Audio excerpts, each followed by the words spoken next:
আসসালামু আলাইকুম রহমতুল্লাহি ওয়া প্রিয় উপস্থিতি, আজকে আমরা একটি ভুল বিশ্বাস সম্পর্কে আলোচনা করব।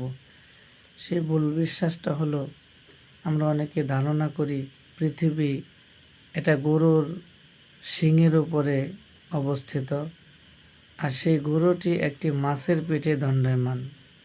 সেই গরুর শিং যখন ক্লান্ত হয়ে যায়, তখন সে এক শিং থেকে আরেক শিংয়ে যখন এই পৃথিবীটাকে স্থানান্তরিত করে, তখন এই পৃথিবীতে ভূমিকম্পন হয়। এই বিশ্বাস এটা একেবারেই অবাস্তব, এটা ভ্রান্ত একটা ভুল বিশ্বাস। পৃথিবীর সাথে পৃথিবীর গতিতে চলতেছে, আর ভূমিকম্প এটা আল্লাহ তাআলার কুদরতি একটা নিদর্শন, ক্ষমতা। আল্লাহ তাআলা যখন যে স্থানে চান সেখানে ভূমিকম্প দেন, সেখানে ভূমিকম্প হয়।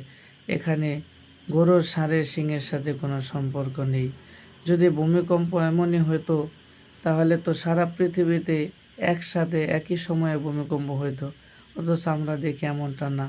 এক এক সময় এক এক দেশে এক এক এলাকায় এক এক সাইডে ভূমিকম্প হয়, সারা পৃথিবী একসাথে ভূমিকম্প হয় না।